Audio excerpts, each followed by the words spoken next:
Welcome back to Chasing Fi. Today we are going to look back at the past year and see how my financial life has changed. Last February, we decided that we wanted to be financially independent in 4 to 5 years. While we are not looking to retire at that time, we are interested in being at a point in our lives where we don't need the income from our jobs. Over the past year, we've worked on increasing our net worth and putting ourselves in a more comfortable financial position.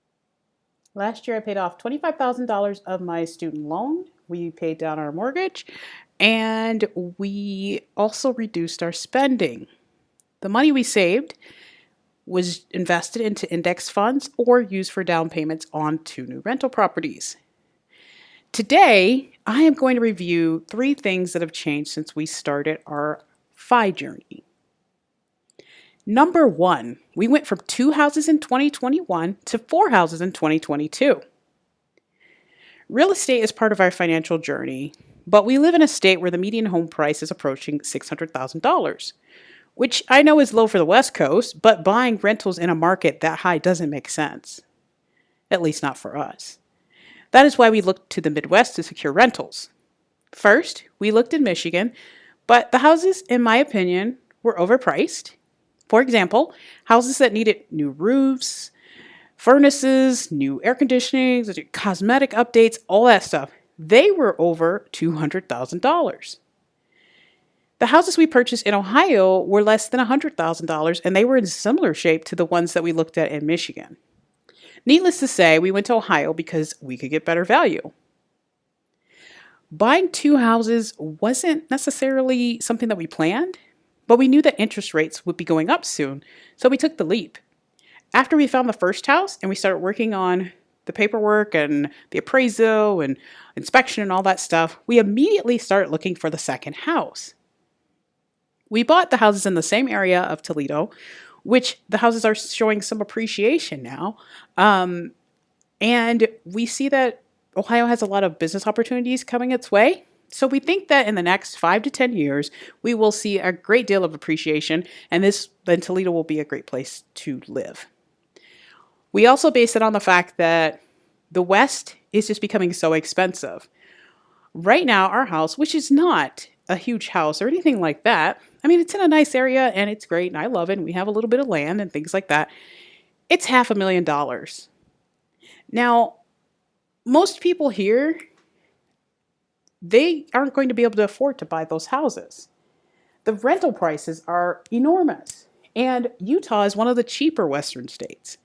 With that in mind, we think that people will start moving back east, and the Midwest is going to be a great place where you can get a wonderful deal on a house. The houses that we bought were less than $100,000. There's nothing like that here. You can't even buy a mobile home for $100,000 here. So that's why we chose that area. So in 2022, we started off with a bang, and now we have 4 houses. 3 are rentals and 1 we live in, obviously. As the year progresses, we're thinking we may try the auction route next so that we don't have a mortgage on the next house that we buy. But this was a great way for us to increase our net worth a little bit because the houses aren't that expensive, so it doesn't increase it a lot. But really, it will provide us with more leverage if we want to do like refinances and things like that. We have more options. The second thing that really changed between 2021 and 2022 is that this year, when I got all of my 1099s from my business, I was excited to see that I made a profit. In 2020, so tax year 2021, I spent about $3,000 on my author business. I had a loss of $1,300 from the business. In 2022, I had revenue of $15,650 with a profit of $10,243. Writing is one of my passions, and ever since I can remember, I've wanted to write books. I wrote and published a book, the first one in 2019, and I have 6 mystery books and 1 romance novella.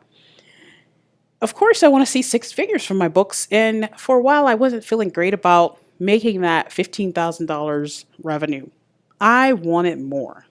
But then I thought about how there was a time when I would have given just about anything to bring in $15,000 of revenue and make over $10,000 in profit. So I had to really put things in perspective and say, hey, remember, the previous year you had a loss, and this year you're turning a pretty good profit, especially for what I'm putting in. There also is the fact that having a business, one that I'm actually working in and spending money on, allows me to take some tax deductions that reduce our tax burden. So overall, my author business is really shaping up to be a great way for me to increase my financial security and to move toward financial independence. The third thing is really something that I'm super excited about. Now, this is something that we've kind of done in the past, but not to the extent that we're doing it now. In 2021, we wanted to reduce our food budget to save money. In 2022, we are working on getting into optimum health to save money on our food budget. Health is truly our greatest wealth. I recently found a great healthcare provider who was willing to actually read the results of my blood work and to investigate things. I've been feeling tired. I have not been feeling well either. Felt like I had some type of like sinus infection or something like that. And so this healthcare provider actually took the time to run some tests and find out what was going on. I had some inflammation in the tubes of my ears, which was leading to me not feeling well like on a regular basis. Like it would clear up sometimes, but I'm talking like every few weeks I was feeling sluggish again and sick. That would cause me to crave carbs, pasta in particular. I also would become fatigued. And when I get fatigued and I'm not feeling well, I want comfort. And my comfort is pasta because I'm like, well, I need more energy. So then I cook up a bowl of pasta. I'm happy for a little while, but then I feel even more sluggish because the pasta isn't really something that's going to give me that energy boost that I'm looking for. Now, pasta can give you an energy boost, but there are healthier ways for you to get that energy boost. And if you don't use all that pasta that you eat, it's going to turn into sugar, which isn't exactly optimum for your health. So now that I know about deficiencies and now that I know about the inflammation and it's been cleared up, I feel so much better. So I also was low on vitamin D and iron, and my healthcare provider really helped me figure out some nutritional things that I can do to feel better and to have more energy. That will help me save money because I'm not just mindlessly munching because I don't feel good. So I'm super excited about that. And I'm also more motivated to work out now. Now I'm not like, okay, I've got to do my 30 minutes on the elliptical. Now it's, okay, 30 minutes on the elliptical, 15 to 20 minutes doing some strength training, maybe taking a walk around the neighborhood, going out in the garden. Like I am motivated and I feel good. So I'm not just sitting around on the couch, sluggish, fatigued, feeling really not well, and looking for things to snack on. Being in optimum health will help me consume less food, which leads to a savings that goes beyond finances. We went to my neighbor's 80th birthday lunch yesterday, and this guy is super healthy and active. He cuts our grass, removes snow, and is on the go daily. And these are things that he just wants to do. We try to do some of these things for him, and he's like, no, I've got it. Because he feels good and he wants to do these things. He enjoys it. So I want to be like my neighbor, still on the go at 80, healthy, and enjoying life to the fullest. So this year's strategy is to reduce our spending on food by pursuing optimum health. This means making sure we're hydrated, getting all the vitamins and minerals we need, sleeping for at least 8 hours a night, and exercising every day. Taking risks can be scary, but if you don't push yourself, your life will never change. Over the past year, there were plenty of times I doubted what I was doing. Should I move thousands of dollars to a 0% interest card to reduce my student loan burden? Should we really buy 2 houses at once? Should I really pay hundreds of dollars for one advertisement for my books? Should I work hard to make a difference while postponing a trip? Taking these risks and more has really paid off. I'm better than I was last March.